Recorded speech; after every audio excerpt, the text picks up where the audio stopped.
incroyable. Ils sont à la recherche, Wagner, de volontaires à l'étranger. Ça, on le savait, puisqu'ils avaient fait leur marché, si j'ose dire, en Afrique. Pardon de parler comme ça, mais c'est vraiment de ça qu'il s'agissait. Eh bien là, ils le font ailleurs, pas n'importe où. C'est un clip, tout ce qu'il y a de plus sérieux. Regardez.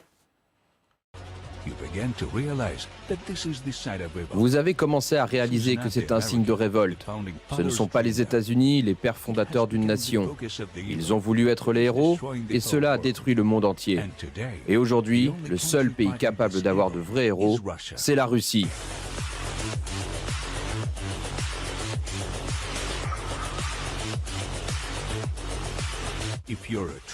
Si vous êtes de vrais patriotes et que vous voulez faire renaître la Grande Amérique, rejoignez les rangs des combattants russes pour vaincre l'ennemi avant qu'il ne soit trop tard pour tout le monde.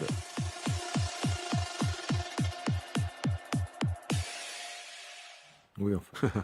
Non mais c'est lunaire. Enfin, ils nous mettent en plus la menace nucléaire à la fin. Hein. Incroyable, la menace nucléaire, mais ça commence avec la prise du Capitole. Enfin, ils veulent recruter des Américains. On mélange tout, la prise du Capitole, le drapeau américain, l'insigne nazi, la menace nucléaire. Enfin, comprenne qui pourra, quoi. Hein, mais alors vous savez, juste, je vous coupe, vous savez que Prigojine, il y a 2 jours, il a publié une lettre ouverte en direction de la chef du Trésor américain disant « Est-ce que vous pouvez me donner l'autorisation d'ouvrir une succursale aux États-Unis » Il manque pas d'humour. Il manque pas d'humour.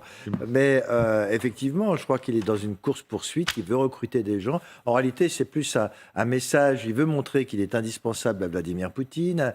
Mais quelque part, j'aimerais dire que l'échec relatif, parce que pour Wagner, c'est un échec relatif, parce qu'il n'a toujours pas pris Bakhmout, il n'y arrive pas. Et cet échec relatif, d'une certaine façon, va arranger Vladimir Poutine, parce qu'il s'est senti pousser des ailes. La politique a horreur du vide. Faut pas croire qu'il fait ça pour le plaisir. Alors on dit que c'était le cuisinier, le boulanger du Kremlin, je ne sais quoi, ou de Saint-Pétersbourg. Bon, il n'en demeure pas moins qu'il a monté un siège considérable à Saint-Pétersbourg. C'est quelqu'un qui passe son temps à investir en Afrique, à piller les ressources naturelles africaines. Et d'ailleurs, la tournée de Lavrov, le ministre des Affaires étrangères, n'y est pas étrangère non plus en Afrique la semaine dernière. Donc évidemment que dès lors qu'il pense pouvoir revendiquer une victoire militaire, il pense avoir un rôle politique plus important. Et ça, je pense que ça ne plaît pas à Vladimir Poutine, qui passe son temps à essayer de faire en sorte que les différents clans rivalisent, se battent les uns les autres. Mais on sent que là, Prigojine, qui dit qu'il est indispensable, eh bien, veut avoir un avenir politique. Et d'une certaine façon, le fait que ce soit les armées russes régulières qui puissent venir en appui, c'est aussi une façon d'affaiblir Prigojine, voire de programmer son élimination. Valérie ? Non, quand je regarde ce clip-là, avec les images de l'assaut du Capitole, je me dis qu'il parle en fait à ceux justement qui étaient partis à l'assaut du Capitole. Ce clip de Prigojine, enfin de Wagner, je ne sais pas si c'est lui qui l'a fait, j'en doute, consiste à s'adresser à ceux qui, aux États-Unis, considèrent que ce n'est pas une démocratie, qu'il y a la matière à se révolter, les milices armées, etc. Je me demande si ce n'est pas parmi ces gens-là, les Proud Boys, les milices comme ça, qu'ils cherchent à recruter. Et la manière dont c'est monté, qui rappelle, mais les clips de Daesh aussi, je trouve, dans les menaces, etc., et en se servant des symboles américains comme la fameuse statue d'Iwo Jima, etc., il s'adresse sans doute à ceux qui mettent en cause la démocratie façon Joe Biden. Et puis ça donne aussi, parce qu'on sait que Wagner, à l'origine, on en parlait peu, mais c'était pas...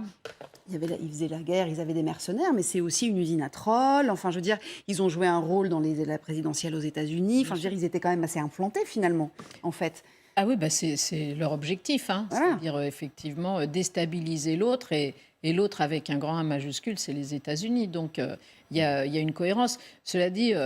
J'imagine que Evgeny Prigojine ne se faisait pas trop d'illusions quant au nombre d'Américains qu'il pouvait recruter, parce qu'effectivement, c'est pas avec ce genre d'argument qu'il va réussir à en faire venir beaucoup dans ses rangs. C'est incroyable quand même. Hein. Ah bah oui, mais c'est dans son narratif, c'est-à-dire que ce qu'il veut expliquer, c'est qu'il est tellement fort qu'il est même capable de recruter des Américains qui sont censés représenter la plus grande puissance du monde. Donc quoi, il parle à Poutine là en fait sur ce clip-là ? Oui, bien sûr. Il ne parle pas à Joe Biden. Non, je pense qu'il a compris que c'était une cause désespérée. Parler à Joe Donc Biden il parle à Poutine, il fait de la politique. Donc il parle, aux Russes. C'est-à-dire qu'il dit, je suis tellement fort que non seulement c'est moi qui ai donné l'élan pour prendre, alors non pas Bakhmout qui est toujours pas fait, mais les villages autour. Et puis aussi, je suis tellement fort que moi, je suis capable de recruter des Américains pour venir combattre à mes côtés. Donc en fait, je suis une puissance internationale. Ouais, c'est ça. Ouais, ça peut vouloir dire aussi j'ai des problèmes RH. Hein.